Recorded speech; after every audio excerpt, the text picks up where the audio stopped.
Ya Habibi ya Muhammad.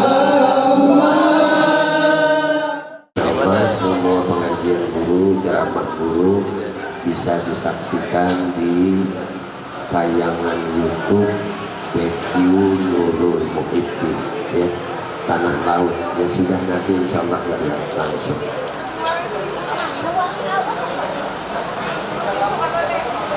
Ibu-ibu jemaah sekalian, salawat teriring salam tercurahkan limpah selalu kepada baginda Nabi kita Muhammad Sallallahu Alaihi Wasallam, juga kepada para keluarganya, sahabatnya, zuriat dan turunannya, dan para pengikutnya ila akhir zaman.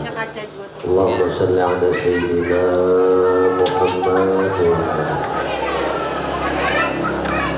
Silakan Ustaz Miftah lebih ke tengah sini boleh, atau samping guru sini boleh, ke sini, sini, samping guru boleh. Hari ini kita bersyukur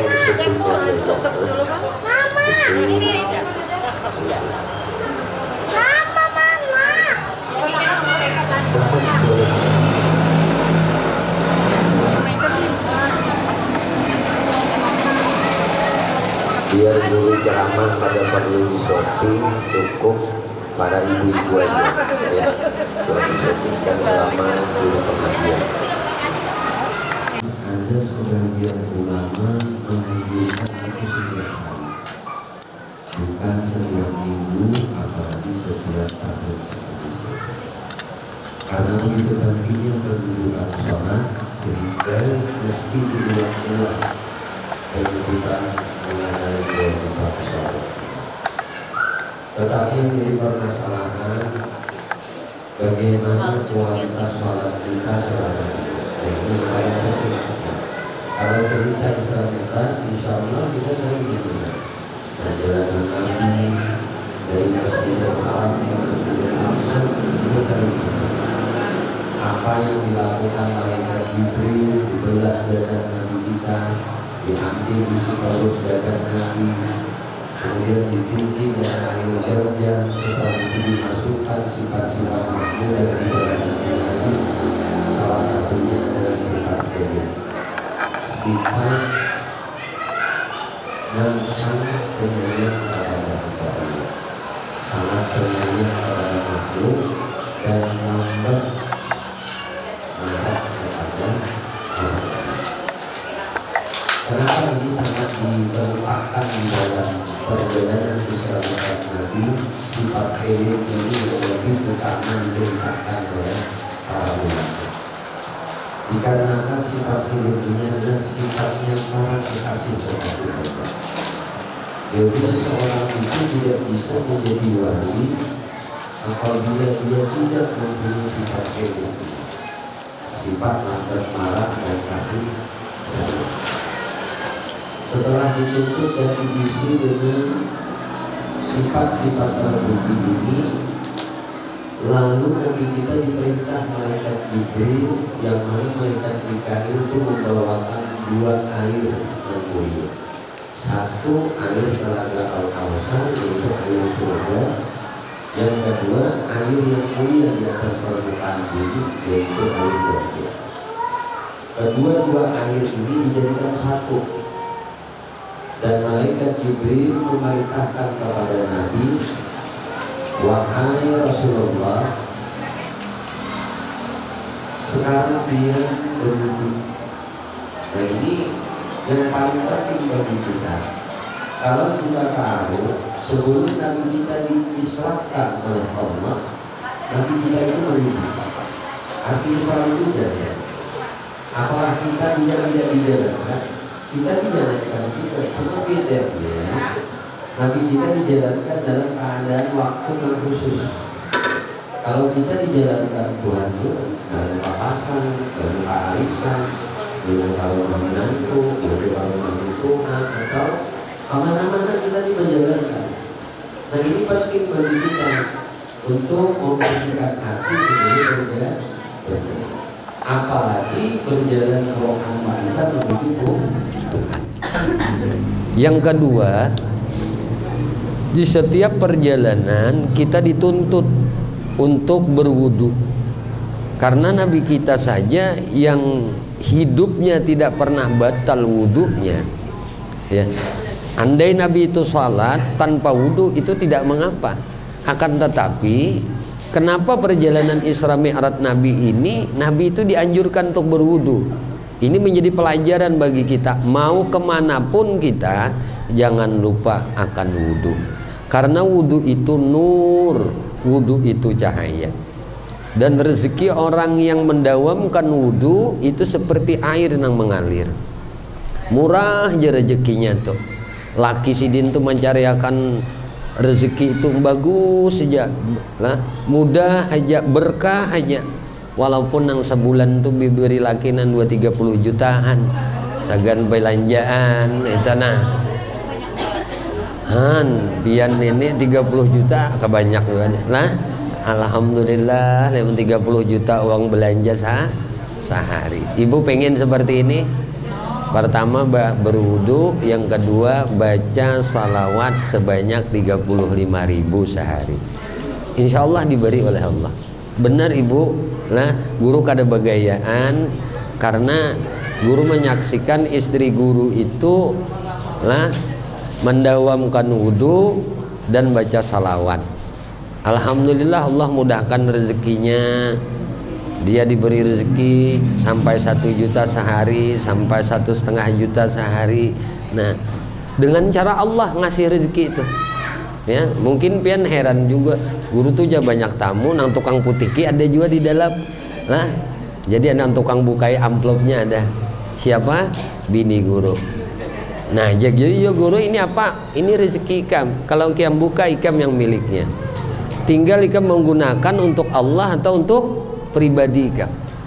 Nah, cintanya dengan Allah Subhanahu wa taala, maka dia membagi lebih daripada separuh daripada rezekinya itu untuk anak-anak yatim, untuk orang-orang yang dicintai oleh Nabi, yaitu anak cucunya baginda Nabi Muhammad sallallahu alaihi wasallam. Makanya di pesantren guru itu syaripah dan habaib itu dibebaskan nah biaya pesantren. Anak yatim itu dibebaskan. Salah satu donaturnya adalah istri guru yang pandai bersalawat kepada Nabi. Nah ini fakta ya. Guru tidak ceritakan orang, cuma hanya memberikan motivasi kepada kita. Allah itu mudah memberikan rezeki kepada hambanya yang Allah kehendaki. Tapi yakin kita bahwasanya Allah Subhanahu wa taala menjadikan Nabi kita itu rahmat. Nabi kita itu rahmat. Ya. Rahmat bagi alam semesta. Kalau kita tidak merasakan rahmat Tuhan, bagaimana kebaikan-kebaikan Tuhan itu akan bertambah kepada kita.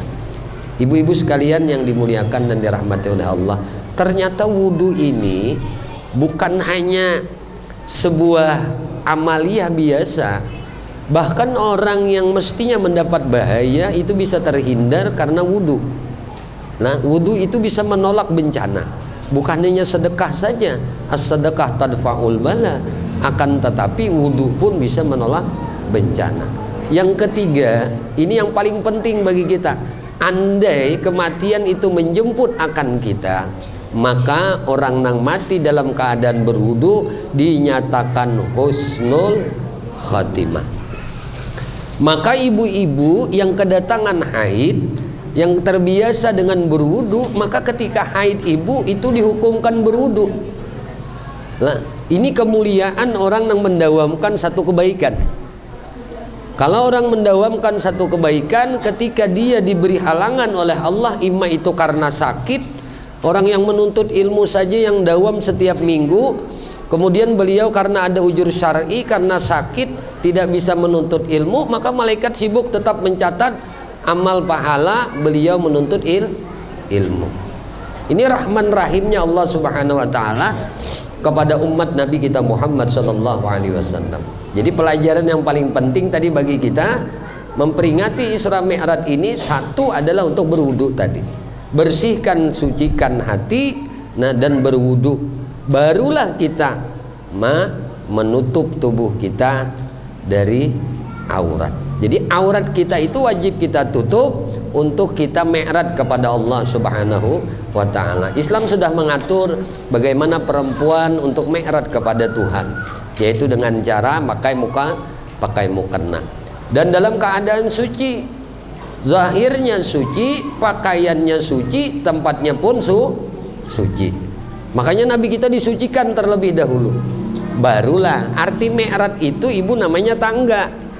Tangga kita naik menuju Tuhan.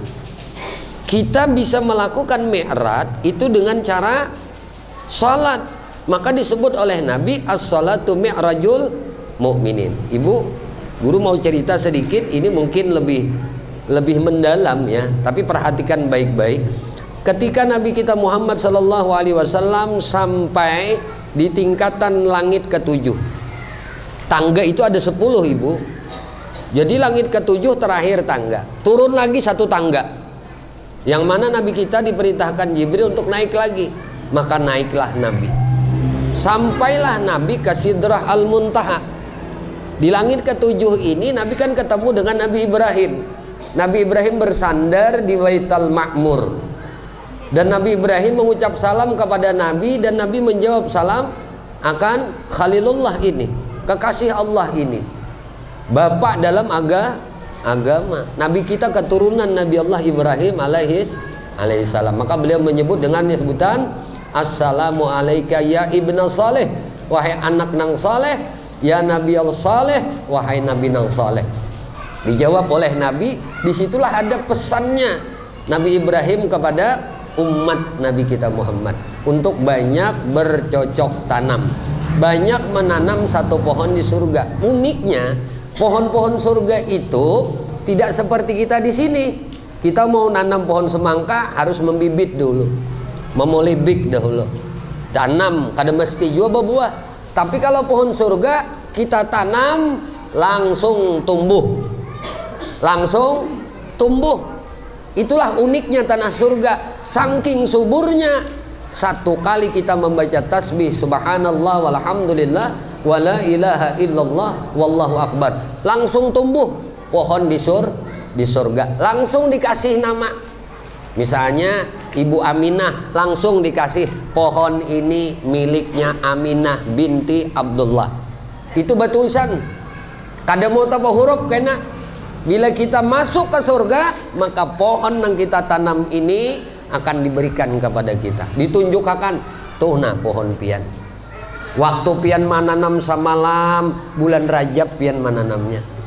Nah, apabila mananamnya hendak maghrib, waktu guru pian datang terlambat tuh. Nah, lalu pian disuruh menanam pohon di surga. Lalu pian sambil menghadangi guru taliolioran baca subhanallah walhamdulillah wala ilaha illallah wallahu akbar, sebuting langsung tumbuh.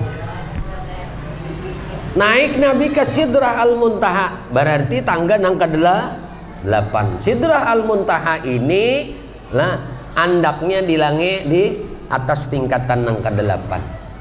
Batang tengahnya di langit ke-7. Akar manahnya di langit ke-6. Jadi Sidrah Muntaha ini di tingkatan ke-8 di atas langit ke-7. Turun pulang tangga nang berikutnya, tangga nang ke-9. Naik pulang Nabi sampai ke dekat kursinya Allah Subhanahu wa ta'ala. Nah, di tingkatan 9 ini malaikat Jibril angkat tangan, ya Rasulullah, setiap sesuatu yang diciptakan Allah ada batasan tersendiri. Ulun kada bisa melampaui apa yang sudah ditetapkan oleh Allah Subhanahu wa ta'ala. Nang kawa pian aja lagi ya Rasulullah. Maka Allah perintahkan malaikat hijab untuk menurunkan nangapa rafraful akhdar sampai ke mustawa Nabi. Setelah sampai Nabi di mustawa lah, dan Nabi duduk di rafraful akhdar, itu jadi kita kursi singgasana yang sangat mewah. Itu diperuntukkan untuk Nabi. Nabi suruh duduk di situ. Imbah itu Nabi kita ini dibawa oleh malaikat. Hanya Allah yang tahu kemana perjalanan Nabi pada waktu itu. Lalu Nabi menyaksikan Ahmad. Nah ini Bu perlu perhatikan. Nabi kita itu menyaksikan Ahmad.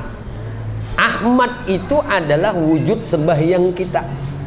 Alif itu berdiri kita. Guru contohkan, ketika kita berdiri, maka ini posisi alif, alif Ahmad. Ketika kita ruku, ini tulisan huruf H. Ketika kita sujud, itu tulisan huruf mim. Ketika kita duduk seperti ini, maka ini tulisan huruf dal. Maka Nabi kita menyaksikan Ahmad, menyaksikan sembahyang. Makanya malaikat dicipta Allah langit pertama, kedua, ketiga sampai ketujuh.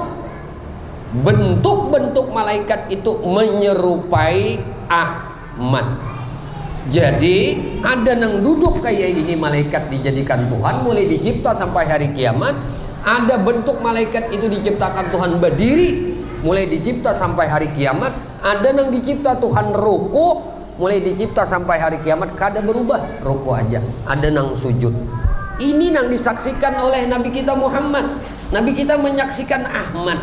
Makanya ibu, tidak lama lagi ini di penghujung sudah bulan Rajab.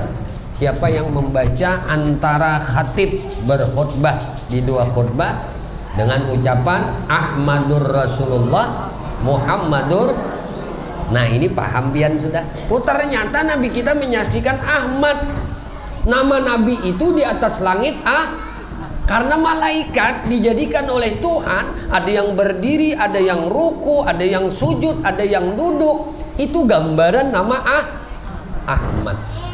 Maka Allah perintahkan, wahai Muhammad, aku perintahkan 50 waktu bagi kamu untuk menyembahku. Aku wajibkan kepada umatmu untuk mengingatmu, mengingat Ahmad. Karena nama Nabi di atas langit Ahmad. Paham bu? Jadi ketika kita sembahyang, kita menyaksikan Ahmad. Dan kita saksikan Ahmad. Siapa yang menciptakan Ahmad? Allah Subhanahu wa ta'ala. Nah, ketika Nabi menyaksikan Ahmad, maka Nabi kita Muhammad sallallahu alaihi wasallam dalam keadaan sujud. Allah berfirman, ya Muhammad irfa ra'saka, Muhammad angkat kepala engkau. Is'al ma syi'ta, pinta apa nak ikam pinta aku beri. Maka apabila kita di dalam sujud terakhir kita meminta kepada Allah Subhanahu wa ta'ala dan kita menyaksikan kemuliaan baginda Nabi Muhammad sallallahu alaihi wasallam di atas langit yang bernama Ahmad, insya Allah hajat kita diijabah oleh Allah Subhanahu wa ta'ala. Ini yang hendak guru sampaikan di dalam pertemuan yang singkat ini. Walaupun singkat, apabila dipakai, insya Allah kita akan mendapatkan kelezatan dan kenikmatan di dalam mengabdikan diri kepada Allah Subhanahu wa ta'ala. Cara pakainya gimana? Kita sudah biasa membaca maulid, senang memuji Nabi, membaca akan hikayat Nur Muhammad. Jadi pemakaiannya sebenarnya sederhana. Ya, yang sembahyang Nur Muhammad. Bentuk sembahyangnya yang sembahyang Nur Muhammad, bentuk sembahyangnya yang menjadikan sembahyang halusi lagi. Allah punya nama 99 nama Allah. Ada salah satu nama Allah namanya Nur. Nur itu nama Allah, Muhammad itu nama Rasul. Lalu diri kita yang la haula wala quwata ini kita hubungkan dengan diri Tuhan yang bernama Nur, dengan diri Nabi yang mulia yang bernama Muhammad. Jadi yang sembahyang Muhammad yang menjadikan sembahyang Nur. Ya Allah, Nur sama dengan Allah. Ketika kita sembahyang, kita merasakan yang sembahyang Nur Muhammad, berarti kita menyaksikan Allah dan Rasul. Bentuk sembahyang nyaman kada? Ini orang akan mendapatkan kenikmatan. Kenapa? Karena menyaksikan Allah, menyaksikan Rasulullah, menyembah akan Allah. Nang kawa mi'raj itu Rasulullah aja.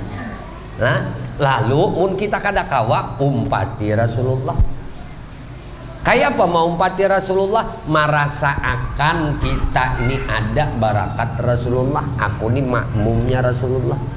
Sidin imam, aku makmum. Jadi sembahyang tuh rasa beimaman aja lawan Rasulullah. Nah, amun sudah merasa nang kaya ini, tinggal cara memakai kita. Nah, ulum jok kadewani jangan itu tepak. Kenapa mati kadewani? Karena kita merasa punya daya dan upah. Nah, kalau sudah manusia itu punya daya, punya kebiasaan, punya kemampuan untuk mengabdi kepada Allah, dia tidak akan bisa mengkaramkan dirinya, menenggelamkan dirinya, melihat Tuhan nur, melihat kekasih Tuhan Muhammad. Kada bisanya menenggelamkan dirinya di sini. Kenapa? Karena ia merasa punya kemampuan untuk menyembah kepada Allah. Setiap seseorang yang merasa punya kemampuan untuk menyembah Allah, dipastikan ini akan dihitung di hari kiamat. Dipastikan akan ditimbang amal ini di hari kiamat. Maka Tuhan akan menuntut kesempurnaan di dalam ibadah apabila hamba itu merasa mampu melakukan ibadah. Jadi bagaimana bagusnya? Paling bagusnya itu bahwa silah dengan Nur Muhammad. Itu jalan paling selamat, jalan yang diajarkan oleh Al-Arif Billah Syekh Muhammad Zaini Gani, sebagaimana yang diajarkan Datuk Kalampayan lah Syekh Maulana Arsyad Al-Banjari, yang diajarkan oleh Tuan Syekh Muhammad Seman Al-Madani. Kalau kita senang baca manakib Tuan Syekh Muhammad Seman Al-Madani, ajaran sidin mengenai bertenggelamlah engkau dengan Nur Muhammad, ini wajib diikuti kalau pengen hendak merasa kedudukan martabat wali kutub. Ibu-ibu, mudah-mudahan sedikit pengajian kita memperingati Isra Mi'raj pada sore ini Allah Subhanahu wa taala bukakan ilmu pengetahuan lawan kita. Semoga Allah berikan manfaat apa yang kita dengar, apa yang kita pelajari. Semoga Allah Subhanahu wa taala menjadikan hati kita ini senantiasa menyaksikan akan kepemurahan Allah, menyaksikan akan berkatnya Nabi Muhammad di diri kita di dalam melakukan aktivitas ibadah kepada Allah. Bukan hanya sembahyang, tetapi ibadah-ibadah apapun yang kita lakukan, semoga Allah jadikan hati kita senantiasa memandang ini adalah nikmat Allah, memandang ini adalah barakatnya Rasulullah sallallahu alaihi wasallam. Amin, Allahumma amin. Minta halal, minta ikhlas, minta ridha, ampun, maaf lahir batin dunia akhirat. Sebelum diakhiri, guru anak besaruan naun ibu-ibu barataan lah bahwasanya hari Selasa akan datang sebelum maghrib, kalau bisa ibu-ibu tulakan bawa mukena, bawa sajadah, sapnya sudah disiapkan, separuh pesantren disediakan untuk sap perempuan, sap ibu-ibu yang belum sempat atau yang sudah pernah hadir di sekumpul, kita melakukan haul dengan ala sekumpul. Artinya tidak ada ceramah, isinya hanya salat maghrib berjamaah, kemudian Ya